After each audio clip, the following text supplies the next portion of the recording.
everyone! Welcome back sa Ang Biyahe ni Ashby. Ngayon ay nandito kami sa Sundowners, Pangasinan at ipapakita ko sa inyo ang kinuha naming family villa.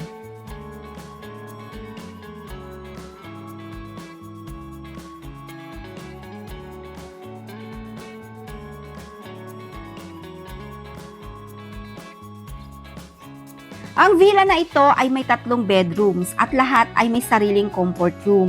Kaya talagang napaka-perfect siya para sa family staycation.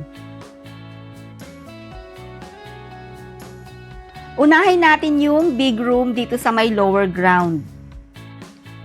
Ito yung daan niya, medyo pababa talaga siya, pero hindi naman talaga ganun kahirap papunta ng baba dahil yung nasa baba talaga ng room na ito ay mga senior ang nandito. Andito sila si tatay, sila si papa, at saka syempre yung aking kapatid at ang ibang pamangkin. Good for 7 person ang dito sa loob. Maluwang siya. Presko at very comfortable, lalo na kung marami kayong kasama. With AC na rin siya at meron na ring TV. Ayan o, napakalawak din ang kanilang comfort room. Okay, next naman natin. Punta na naman tayo sa second bedroom. O, kailangan nating umakyat uli. Ayan ang daan nila.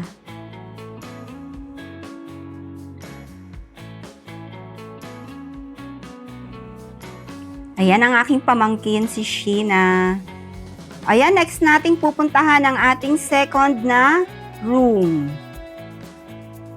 Dito naman natutulog ang aking 3 dalaga, ang aking AGC, si Aryan, Geng at Charm. Meron din itong sariling comfort room, kaya napaka-convenient din. At naka-AC din sila at meron ding TV.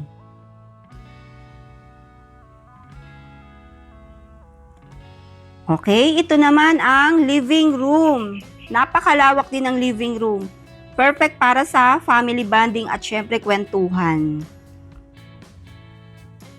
Ayan, meron ding TV.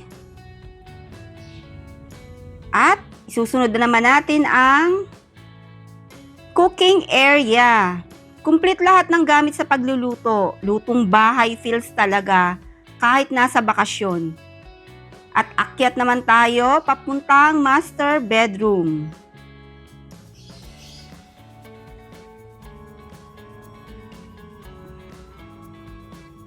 At yan, meron ding sariling CR yan dito sa baba. Ayan. May malaking CR din dyan.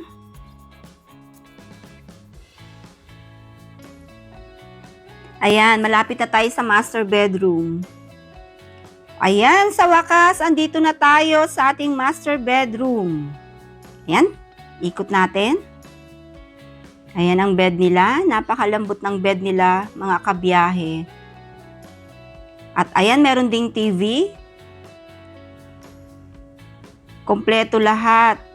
Kaya, ayan, aming kaya. Dala namin ang aming kaya. Napaka-sweet na kaya. Hindi namin talaga iniiwan yan. Lagi namin kasama.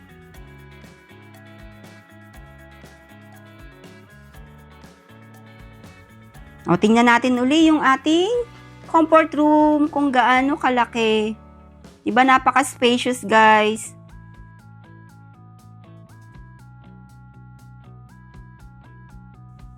At meron din pala silang heater ha, kaya huwag kayong mag-alala, baka isipin niyo walang heater. Meron po silang heater. At mula dito sa glass window, kitang-kita talaga ang sea view. Pati ang pool, tanaw na tanaw. O ayan, bubuksan natin.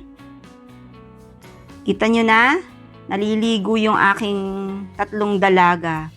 Sobrang saya nila. Okay? Balik na tayo ulit sa baba.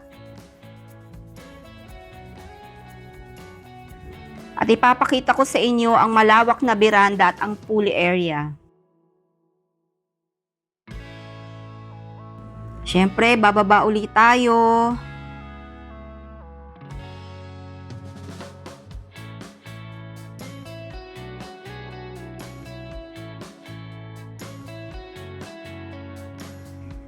Ayan, tingnan nyo naman kung gaano kalawak. Pwede tayong mag-ihaw doon, no? Merong grill area. Then may paakyat uli. Mag-iingat lang tayo guys, lalong-lalo na pag meron tayong mga kasamang senior. Ayan ang paakyat, papunta naman sa pool. Ayan, nauna na sa amin si Gabriel. Ayan na si Gabriel. Hi Gabriel! Ayan na, naliligo na. Ligo time na kami. Ayan guys. Nag-enjoy na ang lahat.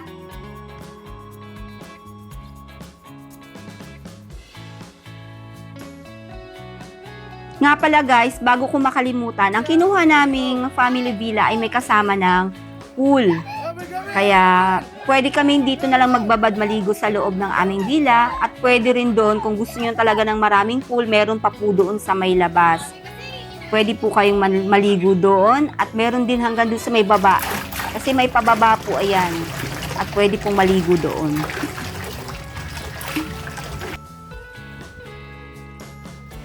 Hello! Ayun, tumingin. Ayun guys, okay.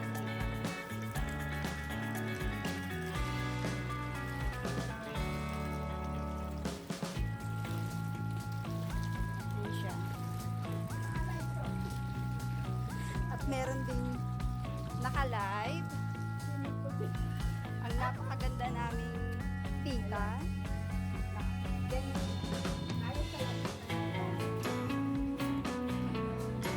Ayan siya. Ayan. Balik ulit tayo sa ating veranda. Tingnan natin kung gaano kalawak yan hanggang sa baba. Napakaganda ng view. Kita mo talaga. Overlooking talaga ito guys. Ayan ang aking hipag. Nagbablog din yan.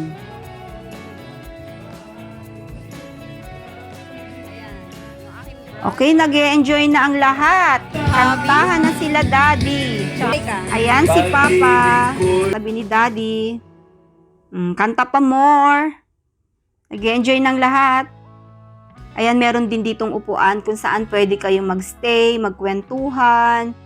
Napakasaya magbanding talaga dito ng buong pamilya. Tanaw mo yung dagat doon guys, oh. Tanaw na tanaw.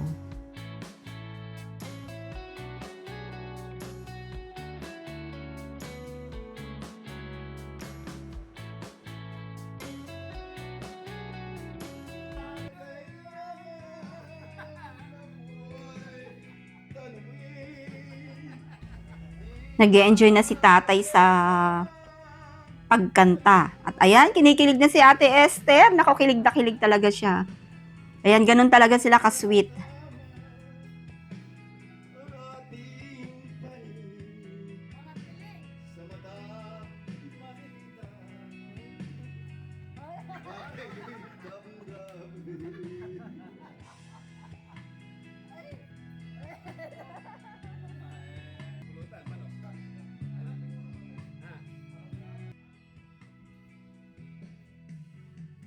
Ay tanawin, di na kailangan sa'yo ay bigkasin.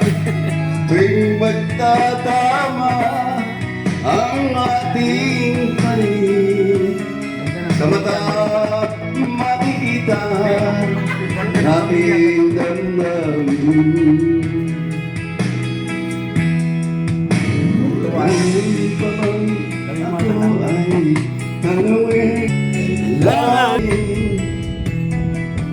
Napahal kita, wala nang iba. Masdan mo't makikita sa akin.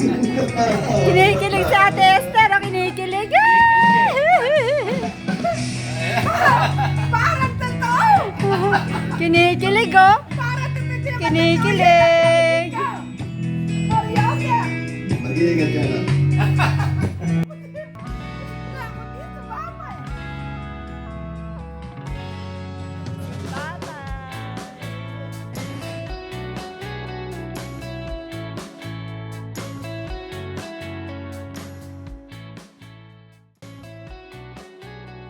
Okay, ayan, nalibot na natin ang lahat.